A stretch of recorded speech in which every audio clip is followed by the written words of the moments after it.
It's an ongoing battle. It's very frustrating. Here I am, 89 years of age, only alive because I'm walking around with essentially normal blood sugars and still being ridiculed. And to this day, they're still recommending high carbohydrate. High carbohydrate diets like we see out there in the real world are artificial, not natural. And all we're doing is putting people back closer to nature. But my retinologist says you have no sign of diabetic retinopathy. And here you've had type 1 diabetes for 78 years. In addition to treating patients, doing videos, I work out, take singing lessons. I'm more active than non-diabetics my age. The logic to the carnivore diet is that humanity evolved before there was farming. My basic premise, and namely that diabetics are entitled to the same blood sugars as non-diabetics if they so desire.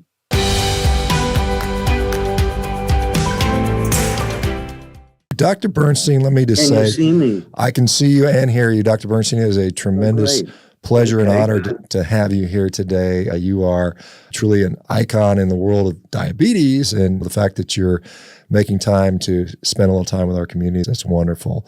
For those that are not familiar with you, and I think many of us are, can you just give us a quick summary of your your many years of being in practice and whatnot? I heard that you started out in physics. I didn't know that. But yeah, well, originally I wanted to be a physicist. Went to Columbia. I was the youngest kid in my class at Columbia. I ended up to be the oldest kid in my class in medical school about some 30 years later. I didn't know when I was going to Columbia that I was hypothyroid.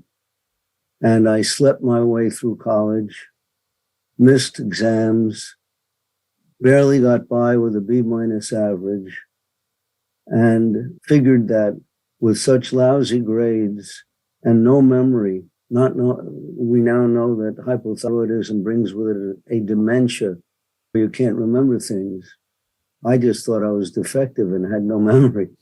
I applied to engineering school because I figured I couldn't compete with the few physicists in my class. My lab partner became chairman of the department, for example, and became world famous. And in engineering school, I had a similar problem in the first semester, but then a physician of mine had me tested for hypothyroidism. And I had the lowest metabolic rate of anyone the lab had ever tested. They put me on thyroid replacement. I woke up, I got straight A's, 8 pluses, and honors in engineering, but it was too late to be a physicist. And I ended up being research director of a company that made clinical laboratory equipment. And I had been diabetic, type 1 diabetic, since 11 years of age. And I was already dying of the long-term complications of this disease after, let's say, 20 years of diabetes. I had severe kidney disease and other problems. And on top of that, I had frequent hypoglycemia, very low blood sugars, which got me in trouble in my job, got me in trouble with my family. My kids thought I was crazy. And I saw one day an ad in a clinical laboratory journal for a device that the emergency rooms could use to tell the unconscious drunks from the diabetics, or unconscious diabetics at night when the labs were closed. I said to myself, gee, if I knew my blood sugars, I'm an engineer, I should be able to figure out how to keep them level and stop this hypoglycemia that's ruining my family. So sure enough, I got this device, 3.5 pounds. Can you see it? Yeah, that's. And it also came with a squeeze bottle that you filled with water. You'd put your blood on a little paper strip, and after a minute, you'd have to time it. You squirt water on the strip to wash the blood off. You blot it on a blotting paper, and it would read your blood sugar. After doing this for a couple of years, I was able to keep my blood sugars essentially non-diabetic around the clock. And over time, that reversed my kidney disease, stopped the hypoglycemia. I became a lovable character again, not causing trouble with low blood sugars. I started thinking, gee, I found a better mousetrap. I better let doctors know about this. They'll grab it and use it for their patients, and it'll change the whole scene for treating diabetes. My doctor was president of the American Diabetes Association. I might add that beside helping my blood sugars, in those days, they were able to measure cholesterol and triglycerides, and they were blaming fat on the complications of diabetes. And my fat measurements were much improved when I normalized my blood sugar. So I thought he would like that. And I said, what are you going to do about your other patients? Talking about, I said, what about measuring their blood sugars? He said, patients come to me once a month to get a blood sugar. If I let them measure their own blood sugars, I wouldn't have any patients. And I said, what about this insulin regimen that I'm using, where I take a long-acting insulin twice a day to cover the fasting state. So if I were not eating, I'd still need a little bit of insulin. I take a rapid-acting insulin before meals. And he said, it's tough enough to get people to take one shot a day. They're not going to take 4 shots a day like you, or 5 shots a day. I was banging my head against the wall, trying to get published. And the medical journals, which I still have copies of, I have copies of rejections ridiculing this whole notion of normalizing blood sugars. Famous editors, I have letters signed by famous editors, New England Journal, American Medical Association, ridiculing the whole idea that diabetics should have normal blood sugars. So I gave up, and I said, if I can't get published without an MD after my name, and I finally applied to medical school, and through an amazing set of circumstances, managed to get into 2 medical schools, one of which was 20 minutes from my home. So we didn't have to sell our house and move. And I live in Mamaroneck, New York. I ended up going to medical school. And even after I got out of medical school, it was a battle fighting the establishment. And to this day, my patients, when they try to get, let's say, take a patient from another English-speaking country where the National Health Service will pay for certain supplies, and they have to get a local doctor, the local doctor will object to their having normal blood sugars and insist that they have blood sugars 2 or 3 times normal. And it's an ongoing battle. It's very frustrating. And here I am, 89 years of age, only alive because I'm walking around with essentially normal blood sugars and still being ridiculed. My patients still being told that they should have high blood sugars, take large doses of insulin. Just had an incident yesterday where a patient was told, a 15-year-old girl was told she should be taking 70 units of insulin a day, where a non-diabetic would be making like 18 units of insulin a day, and that her blood sugars should be 170, where normal is around, for her age, is around 75 milligrams per deciliter. And this is going on to this day. It's what looks like a hopeless battle, and it's endless. So when you first, and by the way, I forgot to mention that I was unable to achieve normal blood sugars on the diet that was being recommended by the American Diabetes Association and also the American Heart Association, high carbohydrate diet. And to this day, they're still recommending high carbohydrate. And I've been on a maximum of about 20 grams of carbo per day since 1972, 73, maybe earlier. I started the blood sugar monitoring in 69.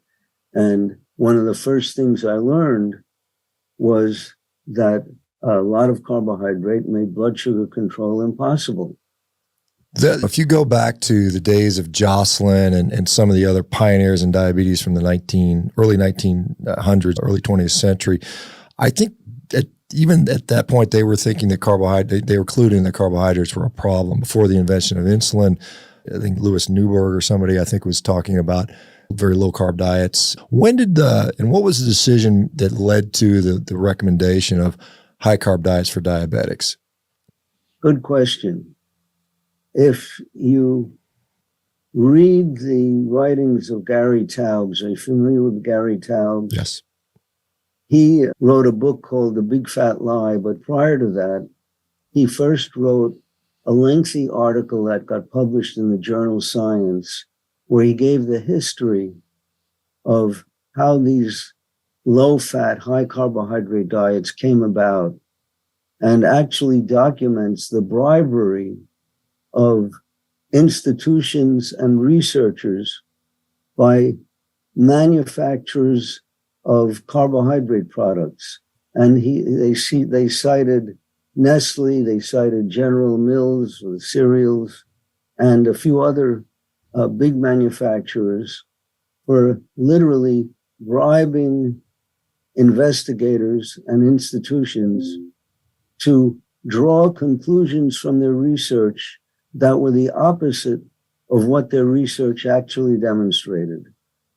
And Taubes' article in Science was apparently so convincing that the New York Times Magazine, which was a very important publication way back in those days in the, I guess it was the 1970s maybe, they had a section called the Roto Group with great photos.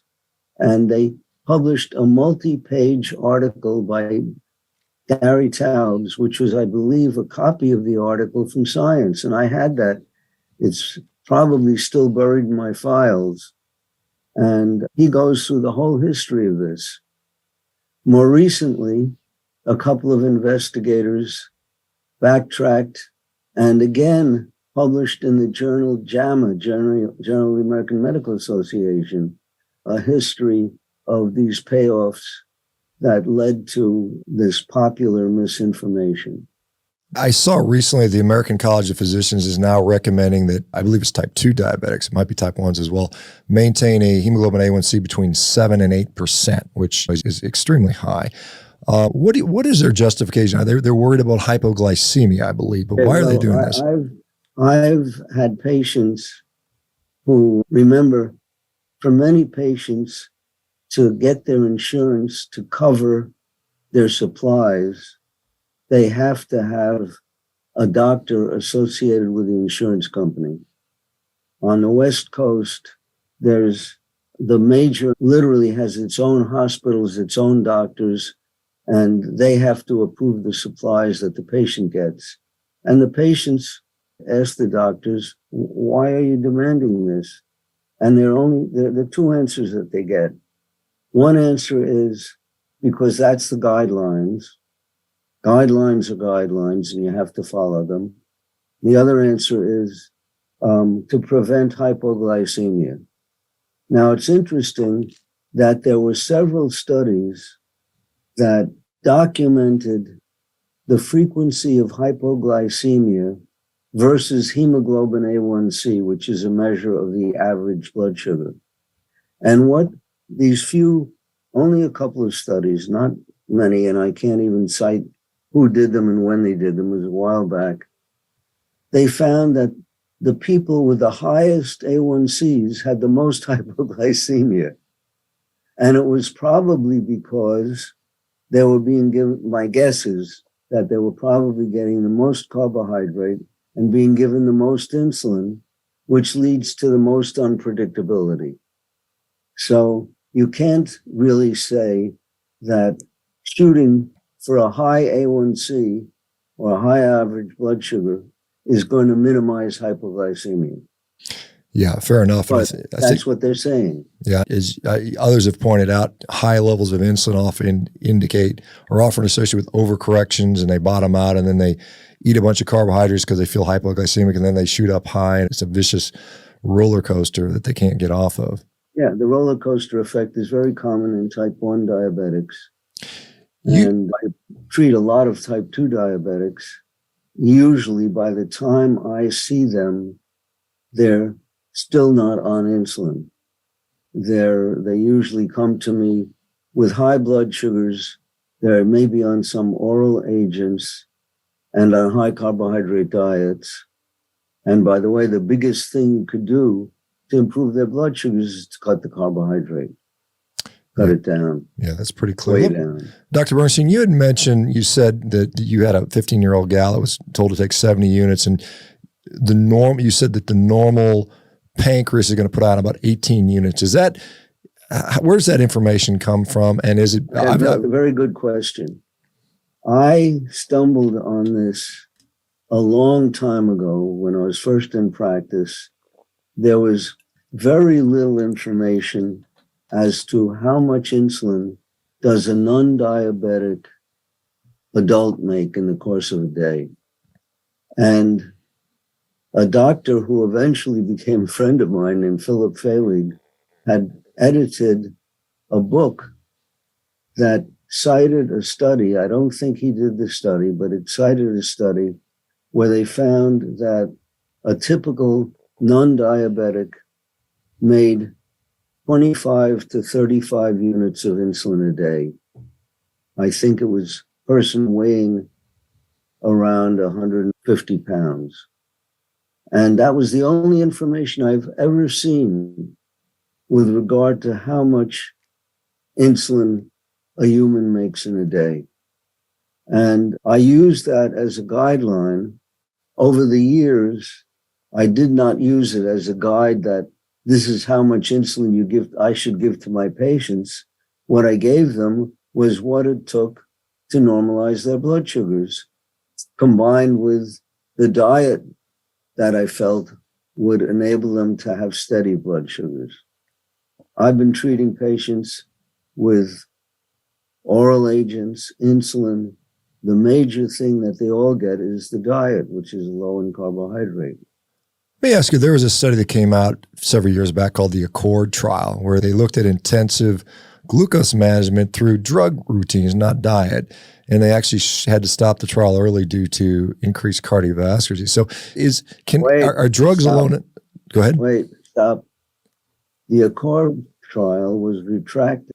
The original report was given a lot of publicity. The guy who was the senior author of the trial did not believe that diabetics should have normal blood sugars. And the trial was stopped early because supposedly it showed that those with more intense treatment died sooner. And the study was closed. The detailed data was not disclosed. I had run into two people who were investigators in the study who told me that they were from out of town. They were called into New York for a meeting and told, if you sign this declaration that states that the trial found that tight control was causing deaths, you'll get paid and the trial is over. And that was contrary to their findings. But they gave it a lot of publicity. They had money for press releases, and senior people were going around the country publicizing this result.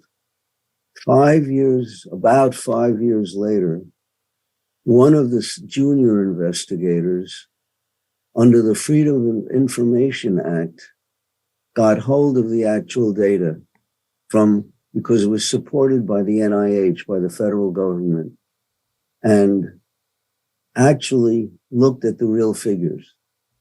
And what they found, it was a couple of investigators, was that the people who were dying prematurely was those with the highest blood sugars. And that was not disclosed anywhere in the results of the trial. So the investigators, the original investigators, the senior ones, were forced to retract. And in the same issue of diabetes care, which you can look up some 5 years or more after the initial trial, you'll see a retraction where they state that it wasn't the low blood sugars that killed people, it was the high blood sugars. But their retraction, giving their reasons for why they came to the wrong conclusion, is undecipherable, is gobbledygook. You can't understand what they're saying. And in that same issue of the journal Diabetes Care is the report by the whistleblowers showing the actual data and how they drew their proper conclusions. Yet to this date, because the retraction did not get press releases, the ADA did not publish press releases about this historic retraction, everyone is remembering the first report, not the second report. Just like you're remembering, because you probably never even saw the second report because it didn't get publicity. What do you make of that? It doesn't surprise me. Dr. Bernstein, there are critics of people that say a low carbohydrate diet merely is masking the symptoms of diabetes. Because you're not exposed to as much carbohydrate, but it's not actually reversing disease. In fact, particularly if you're eating high fat, it's leading to more disease. How do you respond to that? I know you've seen actual end organ damage reversed. So how do you respond to the people that say it's just masking your symptoms? How shall I put it? Are you saying that they're claiming that a low carbohydrate diet is masking the symptoms? You can say that because it is a chronic disease, and a chronic disease needs chronic treatment. And chronic treatment includes low carbohydrate. Now, one might also say that since carbohydrate is not what humanity evolved on, that high carbohydrate diets like we see out there in the real world are artificial, not natural, and all we're doing is putting people back closer to nature. Now, there is one thing that happens with low carbohydrate diets akin to reversal of the disease, but I would not say it's really reversal, and that relates to beta cell burnout. If you catch a person in the early stages of any form of diabetes, if you catch it really early enough, where they're still making insulin and where much of the time their blood sugars are normal, but maybe if they eat a lot of carbohydrate, their blood sugars are high, and you do whatever you can to keep the blood sugars normal. And that for some people may mean just cutting way back on the carbohydrate. For other people, it may mean cutting back on the carbohydrate, but also giving them a tiny amount of insulin so that their blood sugars don't rise. And we do know that elevated blood sugars are toxic to beta cells. And if we can remove this toxicity, maybe we could prolong the beta cell life. And I've seen that with patients whom I've caught very early. It's very hard to catch a patient very early. Usually the average patient who comes to see me already has had it long enough that they already have long-term complications of the disease, and it's too late. They burned out a lot of their beta cells.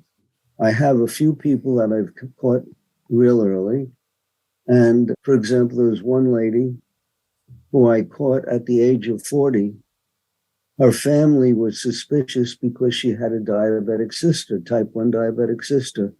I had just gotten out of medical school and I knew the family. And they called me and asked me to come take a look at her. I happened to have been in the city when they called. And I go up, her blood sugar was 750.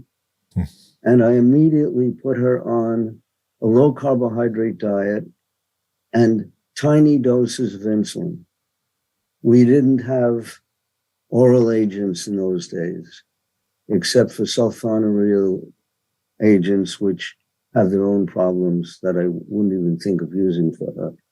And some 40 years later, and we had it controlled on about 12 units of insulin a day, where someone her size who is non-diabetic might make something like maybe 20 units a day. And here, 40 years later, she's taking the same dose of insulin and still having normal blood sugars. So you catch it early, you sometimes can stand a chance of holding things steady and preventing destruction of more beta cells. Dr. Bernstein, you'd mentioned that hyperglycemia is toxic to beta cells and presumably also damaging to other cells in the body. At what level do we start seeing toxicity, do you think? That's the sort of thing that requires population studies. And there have been several population studies. The first one was where there's widespread access to medical records. One was many years ago in the state of Ohio, and there was one in South Korea, and there was, I think, one other one in a large population where the government had medical records. And what they looked at over an extended period of time was at what hemoglobin A1C or at what fasting blood sugar was the lowest mortality in a general population, which meant included whatever diabetics were there, plus non-diabetics. And lo and behold, in each of these studies, it looked like the lowest mortality was at a blood sugar of around 83. And it was strange that I had come to that conclusion not because of these studies, which were subsequent, but because of the salespeople who used to come into my office. In the old days, when I first got out of medical school, the blood sugar meter salesmen were young men, usually in their 20s.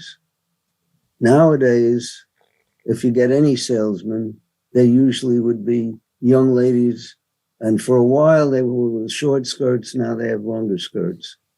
And the young men would come in and to demonstrate their meter. And I would say, I've had plenty of finger sticks. It's your turn to get a finger stick. You could show me your meter and you can show me your blood sugar on my meter and on your meter. And lo and behold, these young guys usually had a blood sugar around 83. They were not diabetic. And I locked into this 83, not because of my own experience with me or my patients, but with these non-diabetics. And it jibed with these large-scale national studies.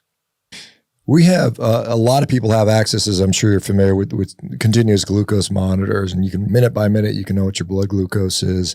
Some of us have seen, particularly like with respect to intense exercise, heavy weightlifting or sprinting, that our blood glucose will go up a bit. Is that actually causing damage, or are there mitigating factors that are going on when you're exercising? Okay, this brings up a whole separate subject. For example, I observed that when my patients exercise in the morning before noontime, if they get up, let's say around 6, 7, 8 a.m., their blood sugars usually go up after they exercise. And if they exercise later in the day, they usually stay the same or go down. And I attributed that to the dawn phenomenon, which is a separate subject altogether and a slightly complicated one. So that's one of the factors that affects blood sugar after exercise. Another factor has to do with stimulation of the adrenergic system, the sympathetic nervous system.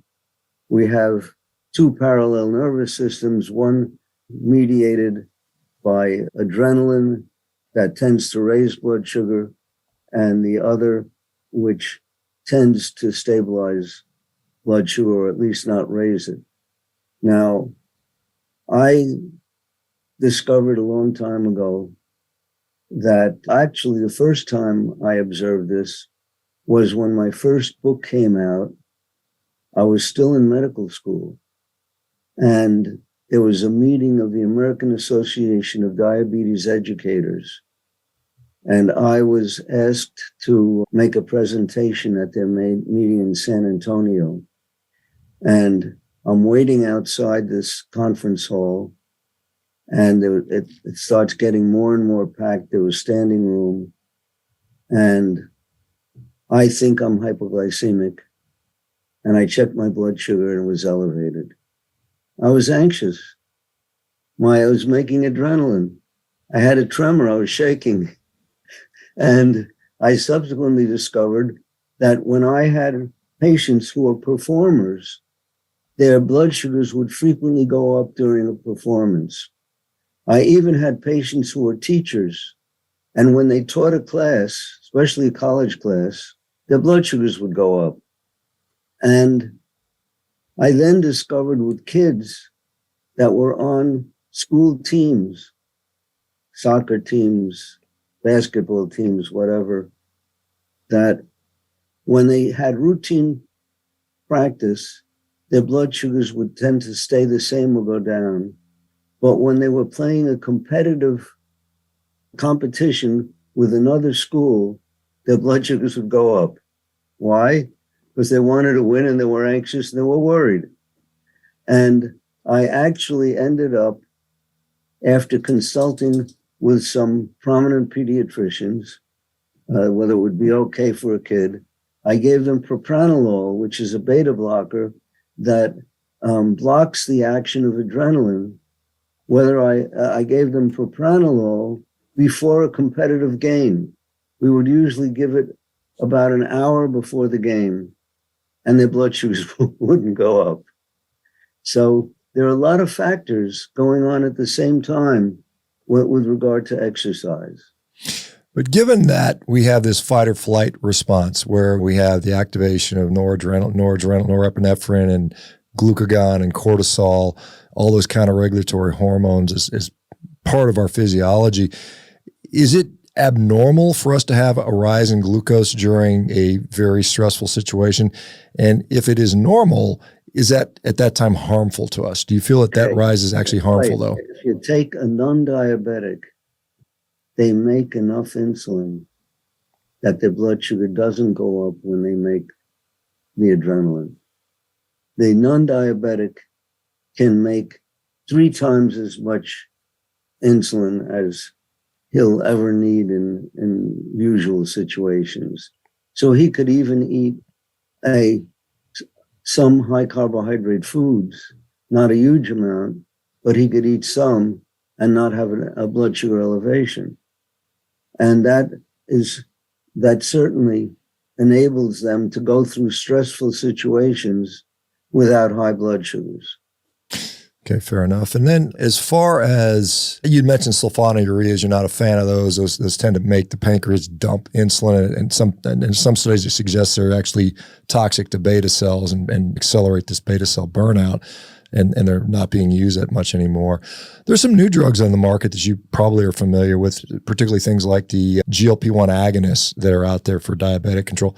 Any thoughts, concerns, or are you an advocate of those types of medications? It's interesting. If you look at my book, Dr. Bernstein's Diabetes Solution, we actually talk about them.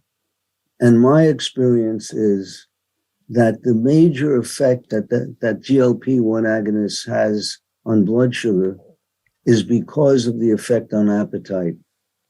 For a variety of reasons that are explained in the book, they curb appetite to some degree. But there are problems. You find that after a while, most people become tolerant. That is, they stop working after a few months. Might be 6 months for one guy, 2 months for another guy. And I actually was switching from one GLP-1 agonist to another chemically different one, and found that you could switch around and they would be tolerant to one but not tolerant to the other. And there's a mixture of agonists in a product. One brand name is called Monjaro, which has an amazing effect upon appetite, curbing carbohydrate craving, and so on. It has potential adverse effects, and we've been fortunate in that we've been getting away with minimizing the extent of these effects.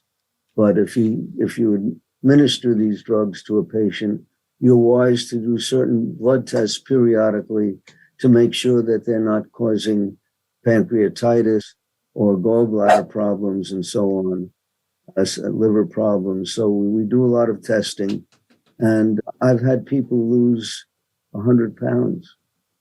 Yeah, certainly they're being marketed secondarily as a weight loss drug, and we're seeing some of the issues with pancreatitis and somebody recently. So I feel obliged to be very careful and to try to keep them at the lowest possible dose, only increase the dose if we find that their weight loss has stopped and they're not getting side effects, etc. So that's another complicated subject all by itself. And it involves a combination of two different hormones, a GLP-1 and an SGLT2 antagonist, or an IGF-1 antagonist. So it gets complicated. Yeah, with the SGLT2 inhibitors, they see that you just excrete all the glucose through your urine. Yeah, sorry, Dr. Burns. I was just mentioning with the SGLT2 inhibitors, we see this profound diuresis of glucose, but at the same time, complications such as urinary tract infections and so on and so forth. I wanted to touch on complications of diabetes and what we're preventing. We know retinopathy, nephropathy, cardiovascular disease, limb ischemia, amputations.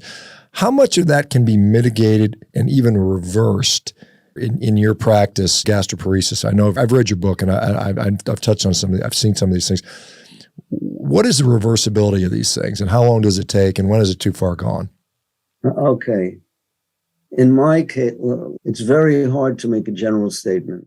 The easiest one to talk about, because it's so common and is so frequently mentioned, is erectile dysfunction. It's interesting that I first observed it when I was long before I became a physician. We were testing my methods at Rockefeller University, and we had a bunch of young type 1 diabetics, about 15 of them, and the males were complaining of erectile dysfunction, and for all of them, it was occurring when they had low blood sugars. And in those days, the ADA was insisting that it was a psychological problem. They did not recognize a neurologic problem. And I had to discover, which I knew from myself, that whenever you had a low blood sugar, penile erections were impossible. That was one aspect of it. But the other aspect is that people who had a history of high blood sugars would come in, and we mentioned this in the book, they would complain of some degree of erectile dysfunction, not total. They wouldn't say it's totally dead, but made copulation impossible, only partial. And we find in many of these people, you normalize their blood sugar, and maybe in 3 to 6 months, they're getting adequate erections for copulation again. And they say that it's not all the time, but over the years, it would get better and better. That you could see. And that can improve over a period of months, or in the extreme case where the guy says it's been dead for years, forget it. It's not going to reverse. Now, my kidney disease did reverse. My kidney disease reversed fairly rapidly. How did we know? Because I had gross proteinuria. I'm trying to remember whether we measured creatinine clearance back in those days, but the proteinuria went away. I had gastroparesis that was symptomatic and very disturbing. I would get retrosternal burning right in the middle of my chest after some meals. In fact, it would be after most meals. And I was consuming two bottles of Rolaids a week. There were 100 tablets per bottle. And they didn't relieve it totally, but they helped somewhat. And it took 13 years of normal blood sugars after 13 years, I had my last attack. The attacks of burning got less and less frequent. And then I didn't have an attack for 5 months. And I had one attack, and that was 13 years of normal blood sugars. So that's how long it took. But by that time, I had diabetes for maybe 20 years. I can't give precise answers. But it's not unreasonable to expect some of these things to reverse. I've seen retinopathy. People get their eyes examined, and I've seen that go away in type 1 diabetics that have gone on very low carbohydrate diets, probably many other kidney diseases, like you mentioned, many other things. Yeah. Now, for example, I have eye problems due to other things. Like I once took a drug called trimethoprim sulfa for sinusitis, did not know that it caused macular edema. Went to my neighbor who was a retinologist, said, you got to laser your eyes. I let him laser one eye. He blinded it. And when I stopped taking the trimethoprim sulfa, the other eye became clear. But my retinologist, who's the chairman of a department at a major university, says you have no sign of diabetic retinopathy. And here you've had type 1 diabetes for 78 years. So I may have had some, maybe long time ago, but I know, yes, I know I did have retinopathy because when my kids were little, and they're now older than I am, I noticed that I took the class, one daughter's class to planetarium, and they're seeing stars up there on the ceiling, and I couldn't see them. I had lost my dark adaptation. And I went to a retinologist at NYU, and he has his residents come around and look at all the microaneurysms. And this was something like 65 years ago. I did have retinopathy back then, but now there are none. So that retinopathy reversed. You mentioned 78 years. So when you were diagnosed with type 1 diabetes in the 1940s, what was the life expectancy of a type 1 diabetic back then? I think they gave you 30 years from the time of diagnosis, but they also warned me that after 20 years, you would not be able to have any children. And my fourth one was born when my wife was 40 and she was 3 years younger than I. So I was 43. So you've certainly exceeded all predictions based on back then. But what about today with a type 1 diabetic? Are we still seeing shortening of lifespan even today? Sure. Yeah. And they certainly are getting the long-term complications. And they're being encouraged to have high blood sugars. And as I told you, I've only heard 2 reasons being given by professionals for justifying the high blood sugars. One is fear of hypoglycemia, and the other because those are the guidelines. Yeah, just following orders, sir. Yeah. What you mentioned, obviously hyperglycemia being problematic. Some people will point to hypoglycemia or significant periods of time of hypoglycemia contributing to things like dementia. Are there other things besides the hyperglycemia that diabetics experience, maybe excessive insulin secretion, that contribute to the pathophysiology of some of these outcomes, or is it all down to hyperglycemia and hypoglycemia? Okay. First of all, I don't think that hypoglycemia is a cause of dementia unless you have the patient going unconscious and convulsing, in which case there are studies going way back, when I can't cite them, of microhemorrhaging in the brain after convulsions. So hypoglycemia is a rare cause of dementia, is repeatedly demonstrated in the scientific literature. I would say if you read the journal Diabetes Care or the journal Diabetes, both ADA journals, you'll see probably on average of once a month an article showing the damage to the brain of people with diabetes. And what they're doing is they're attributing the damage to the brain to the diabetes. They don't necessarily look at the hemoglobin A1C or the average blood sugar. They're just saying, we just found another discovery of another form of damage to the brain caused by diabetes, whether it's impaired cognition, whether it's impaired balance, whether it's impaired performance of students on IQ tests. Diabetes is doing all kinds of things to the brain.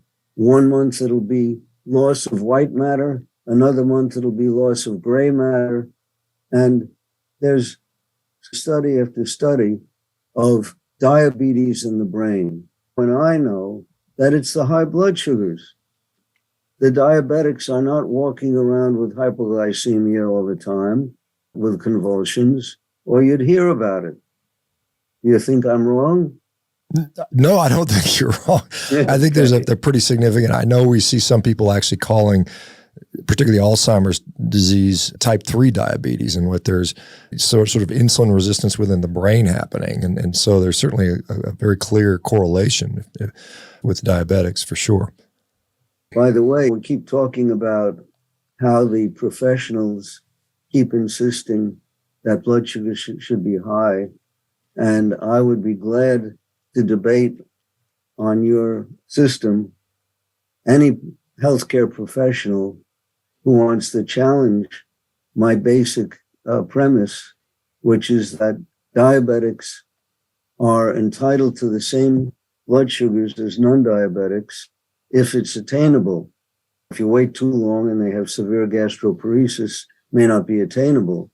Or you may have patients who don't want to follow a low carbohydrate diet. But if a patient is willing to cooperate, and if he has the physiology so that he's not battling due to gastroparesis or something, he's entitled to have normal blood sugars. And it's interesting that it's very hard to find any professional who'll share that feeling. Yeah, that's quite, in my view, quite bizarre. I think now, if I'm not mistaken, I think the average American currently has a hemoglobin A1C of about 5.9, which is pre-diabetic. And so we've, as a society, have shifted so far from what would be normal. What do you feel a diabetic's hemoglobin A1C should be? What kind of range would you think is? Let's exclude children, because children tend to have lower blood sugars in the general population. And I have patients who are doing fine with 4.8. And maybe as you get down to that vicinity, it's hard to figure out what average blood sugar in milligrams per deciliter the number represents, because no one's done any studies that low. 4.8 is probably an average blood sugar of somewhere around 83, and 4.6 might be a little lower. Maybe. We don't know. So I would think that somewhere around 4.678 is probably the ideal. And that's about all I could tell you. There's no studies going down that low. Dr. Bernstein, what should a diabetic, either type 1 or type 2 or both, eat? What would you say? What should their diet look like? Okay. Now, my diet is in part due to laziness. So I'll eat mostly protein and some low carbohydrate vegetables. So for example, dinner last night, I had some cooked mushrooms and 4 ounces, I think it's 4.7 ounces of sardines out of a can. And my patients usually have much more creative meals than I have because they're more interested in food and maybe not as busy. Although I'm 89 years old, I am pretty active. In addition to treating patients, doing videos, I work out every night, every single night. And I take singing lessons, a basso profundo, and have kept pretty busy. So I'm not very creative when it comes to meals.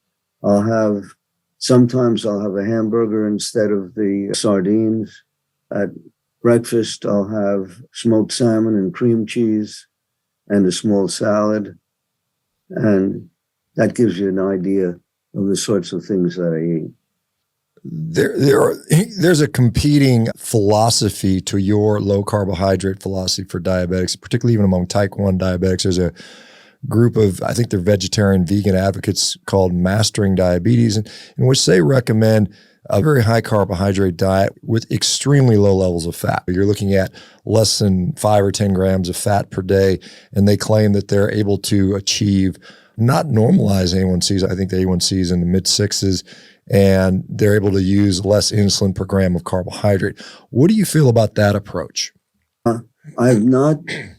When I've seen patients who were on, let's call it vegetarian diets, where they eat very little protein, I usually see enlarged liver, and they usually have seen general health that was not good, and they don't feel that well, but maybe that's why they came to me. So I don't have a good sample. I haven't seen any really healthy people on high carbohydrate diets. I just have not experienced them. To your mind, since you've obviously been in the game about diabetes for many decades and experiencing it yourself for, you said, 78 years, have you seen a shift in the overall dietary pattern in the United States? I'm sure you have. And do you have any concerns about the way we're heading with regards to our diet? It's now a race between diet and environment, which is going to destroy humanity first. It's right at this moment, I'm more worried about environment. And sure, there has been a trend, thanks to the medical profession, toward more and more carbohydrate in the diet. But I do remember when I was a kid, actually it was when my kids were kids, because when I was a kid, it was hard to find sugar frosted cereals. I remember Tom Mix and shredded Ralston for your breakfast. I remember Cheerios, not Cheerios. Cheerios were not covered with sugar. It was only since the intervention with physicians that the introduction of sweetened breakfast cereals came about. So it's been a steady trend. And it's hard to find, you'll find islands of maybe restaurants that are going low on sweets and sugars, but there are also probably larger islands, restaurants that are pushing all kinds of flavors of ice creams with all kinds of sauces on them and whatnot. Overall, I think the trend has been toward more and more making foods be delicious. and sweet. How much impact, because there's some people who say that fat has no influence on insulin. Do you feel that, or do the studies show that fat in the diet will increase the insulin requirements? What I observed is what I stated in the book, that a diabetic can eat pebbles and his blood sugar will go up because you're distending the duodenum, and the intestines, which make hormones, which in the absence of adequate insulin will make blood sugars go up. So fat, like protein and anything you put in the duodenum, is going to raise blood sugar in a diabetic, but not in a non-diabetic. This business of relating fat atherosclerosis has been pretty much disproven, as again, Gary Taubes wrote a book called The Big Fat Lie, which gave a history of this. Just trying to think, there's some more evidence out there. Yes, there's new information just coming out. All kinds of weird things are being discovered. For example, there have been recent reports that a high HDL, the so-called good cholesterol, if it's above 120, can increase mortality. There's also evidence recently published that a low LDL, the so-called bad cholesterol, can increase mortality. So things are constantly changing, and the absolute information that is being fed to us year after year, going back for 20, 30, 40, maybe even 50 or more years, is much of it is misinformation. Yes, interesting how often we get it wrong as physicians and scientists, and many people don't want to look at those things. Let me ask you another common, I'll get your comment. Some people feel that diabetics, if they eat protein in higher amounts, it's going to be problematic for them. It'll either raise their blood sugar, or do you share that sentiment that the diabetics should restrict protein, or how much protein should they eat? Again, there was a study by Barry Brenner at Harvard, and he worked with rodents, mice, and he did a survey of the doctors in the Boston area. He was working with diabetic mice, and he asked the doctors, what blood sugars do you like to see in your patients? And he clamped his mice at that blood sugar level, which was 250. And what he discovered was that all of the mice died of diabetic kidney disease, but those who were on high protein diets, where they were given protein in addition to the rat chow, died faster. And he concluded that was due to hyperfiltration. That is, they were overworking their kidneys, and what was destroying the kidneys in diabetics was hyperfiltration. Too much protein, too busy filtering out protein from the diet. And Barry Brenner's funding included funds for press releases, and Harvard issued press releases, and he was going around the country touting this hyperfiltration business. And about 5 years later, I was working on a study with a group at New York Hospital under the auspices of John Lariff, who was a specialist who first publicized the renin hypertension hypothesis, the role of kidneys in hypertension. And he had as a research fellow a doctor from Scotland named Gordon Bell. And we were looking at atrial natriuretic factor in the blood. And they were looking at levels of ANF in diabetics who had high blood sugars and who had normal blood sugars. And they couldn't find any patients with normal blood sugars, so they came to me and they used my patients.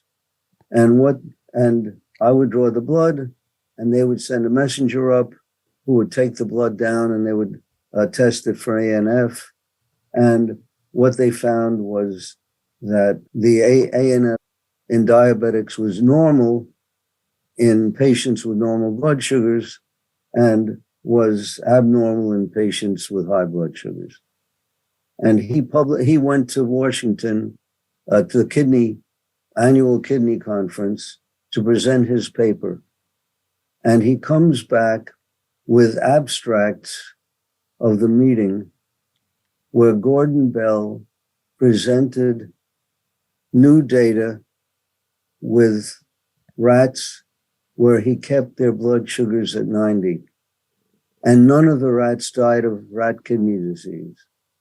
They all lived normal lives, whether they were on high protein or regular rat chow. That got no publicity. There were no press releases. I later on years later, tried to get a copy of the abstracts, and I called the National Kidney Foundation, and they had just thrown out all of their meeting abstracts. So I had this one photocopy in my files of that one page. When I moved my office, my files got mixed up, and that page is probably still in my files, but I can't find which folder it's in. This hyperfiltration business is a real question mark, probably fictitious.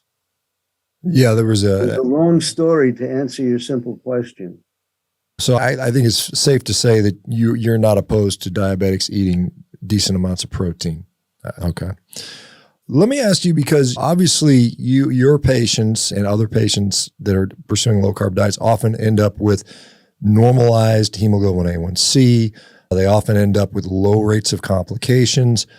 Why do you think this is not accepted at a more mainstream level? What is the resistance, and why do you think that is? Why do you think they're still pushing this high? Well, first of all, when I started in practice, I thought that I was going to be able to both do research and treatment at the same time.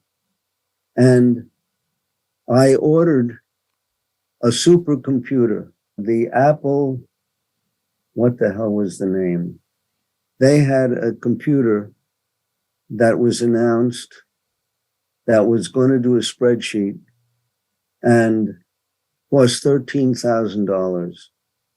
And I've been living off earnings from a prior profession, and I was able to put a deposit on this computer, and I forgot the name of it.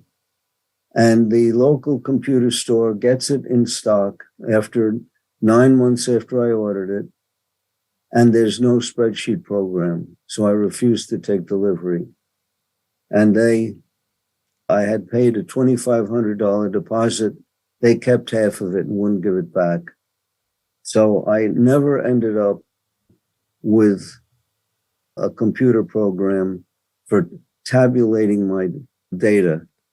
And what was I looking at in those days? All we were looking at was kidney function tests, lipid tests, which were limited.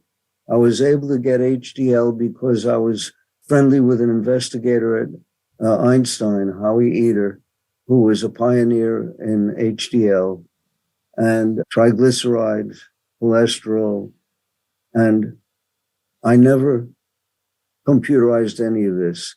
Later on, when we had Microsoft Excel, not Excel, Aspect, I think it was called, I loaded that on my computer, tried to make it work, couldn't make it work. Had a friend who was a computer expert. He tried for a year.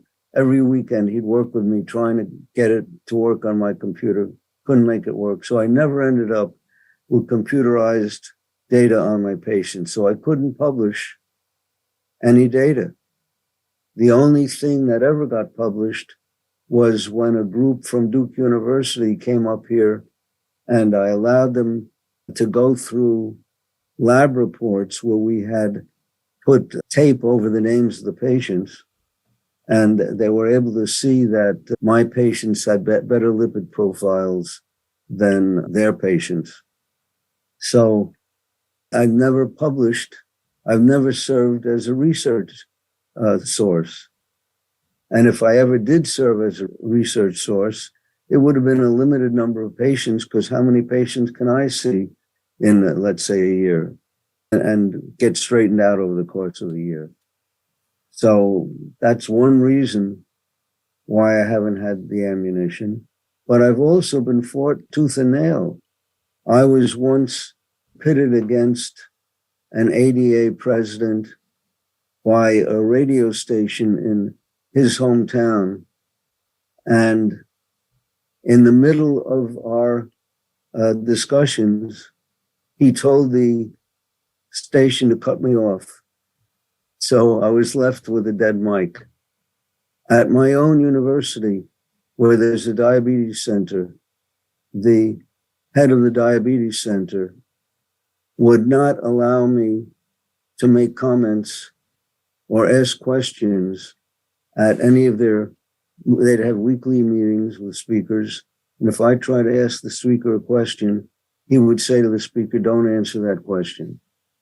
And he had actually threatened an investigator on the faculty of that university who had discovered via PET scans that people with certain malignancies on PET scans had higher hemoglobin A1C levels. And this investigator discussed it with him, and he told the investigator, "You publish this, you have no more career here or anywhere else." It's been a pretty much uphill battle.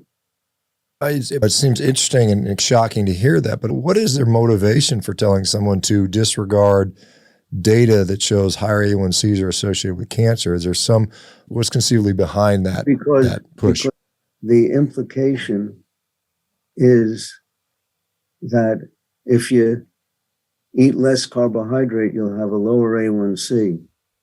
And remember that this particular individual has been pushing high blood sugars. And most people in positions of authority in diabetes are pushing for high blood sugars. And here we see that, for example, there's now this latest idea of time and range. You evaluate the control of a patient by the percentage of the time that they're in the range of good blood sugars. And good blood sugars are from 70 to 180,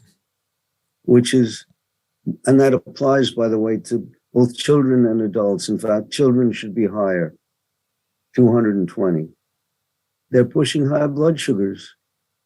And it takes a committee to agree to a guideline and to agree to a range of 70 to 180 and higher for children. Takes a committee. And that's what they all adhere to. Yeah, it just seems they're asking for complications. If someone's having an average blood sugar of 160 or something like that, which maybe that time and range, and by the way, 30% of the time they can be above that, according to their guidelines, if I'm not mistaken. It's 70% time and range, 70 to 180, and so you end up with significant complications. So it's a frustrating thing. One could say, here's a guy, 89 years old, 11 years, going to be 100. And I'm more active than non-diabetics my age. And it's worthless as far as the people who make the decisions are concerned. Yeah, that is a shame. And I don't know. I think I was looked up. I think I've seen a few type 1 diabetics that have reached their early 90s. I don't know what the longest lived type 1 diabetic is. Maybe you're familiar with who that might have been, but you're certainly up in the running for that.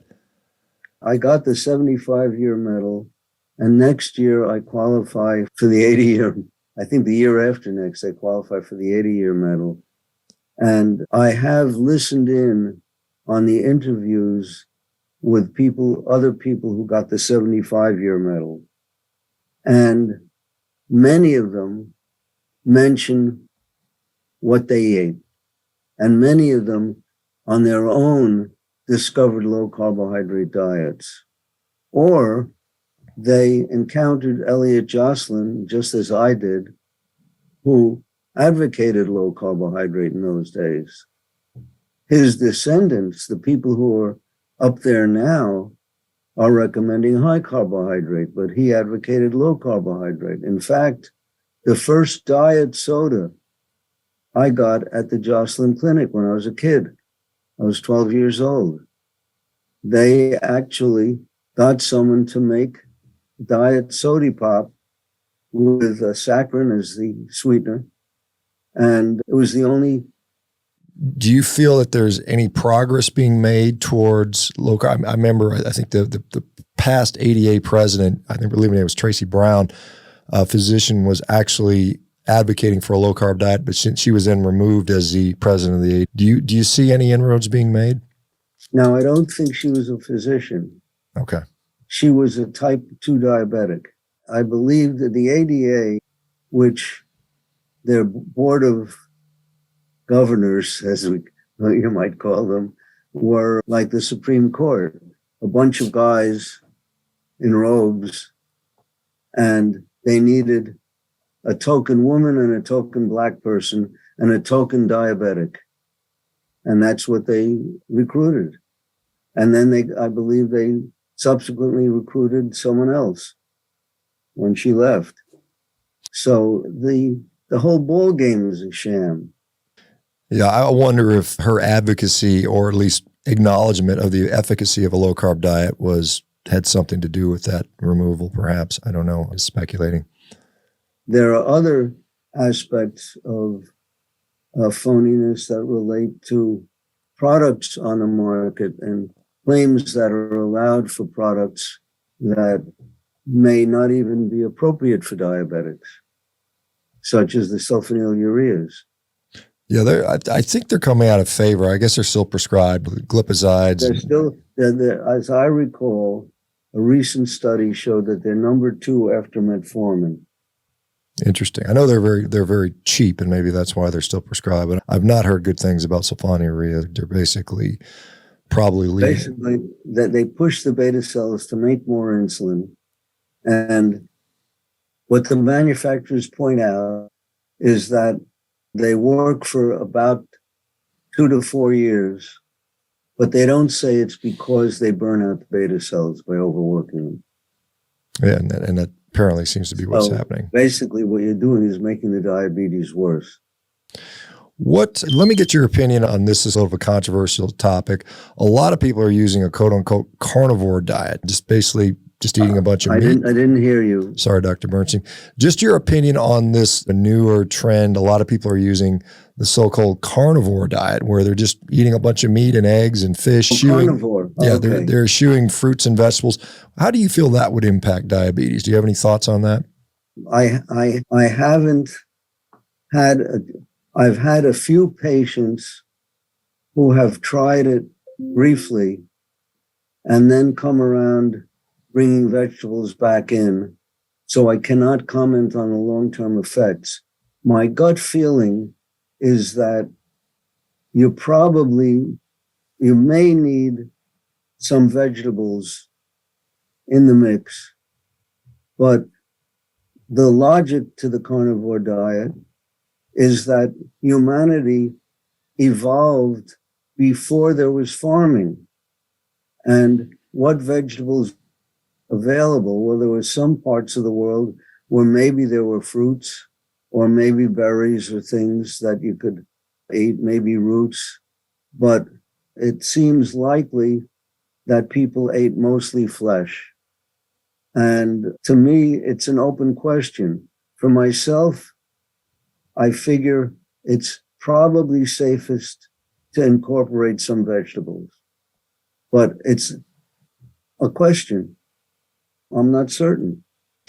Yeah, fair enough. I know there's some studies in the work to particularly look at the diet in response to diabetics. So it should be interesting to see. Obviously, the long-term stuff, no one really knows. I don't think with any diet.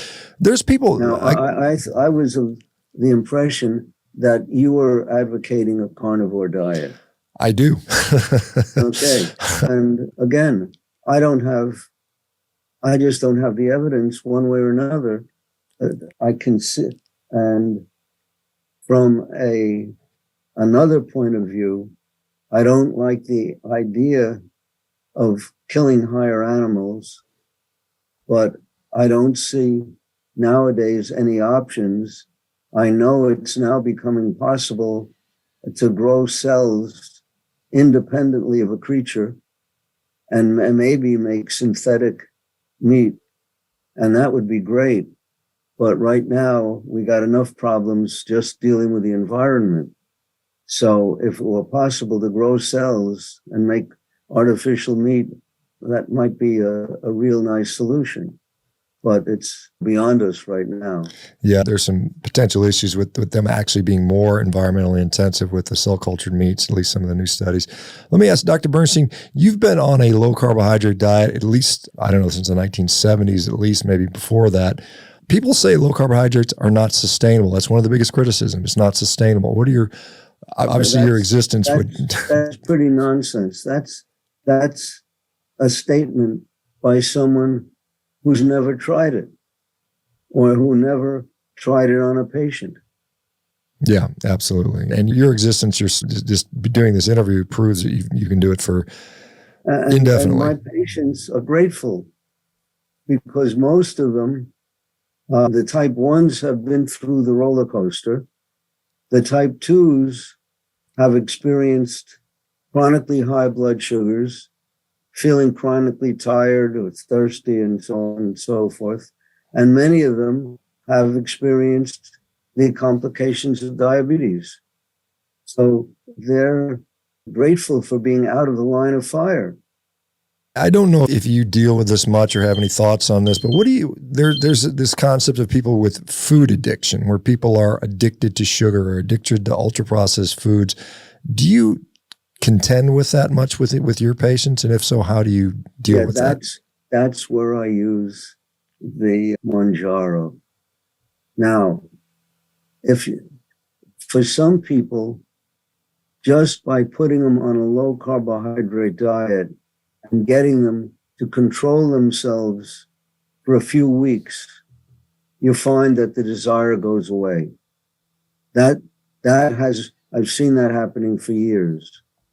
But then there are other people where you think from what they say that they no longer have the addiction, but then you start digging a little and you see they're sneaking this and that and ending up still eating a fair amount of carbohydrate.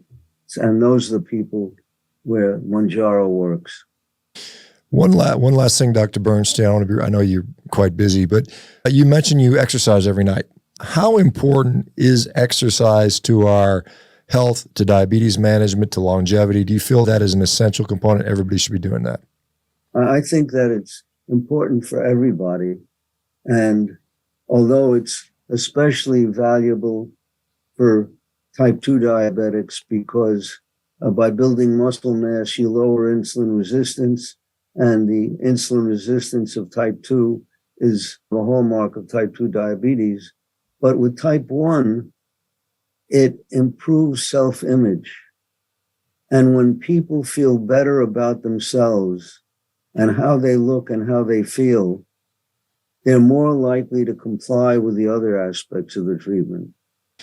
Now, that's a great insight into that. And then you mentioned type 2 diabetics and insulin resistance. What do you feel causes insulin resistance specifically? Again, it's based upon what I've read, which is the intra-abdominal fat, the fat that's in contact with the abdominal organs appears to be a major factor. And even the nature of that fat. We now know that there are three kinds of abdominal fat. There's white, pink, and brown. And supposedly the white fat is the most likely to be causing insulin resistance, etc. By the way, when it comes to exercise, I've worked out a regimen for myself that other people might find of value. And that is, I try to exercise every muscle that I can figure an exercise for and figure the opposite exercise.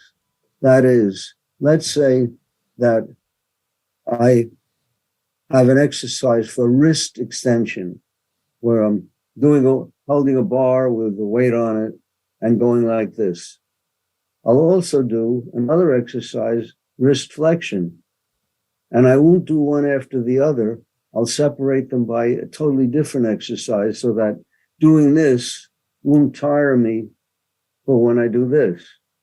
And I might do a leg abduction where I move it away from my body.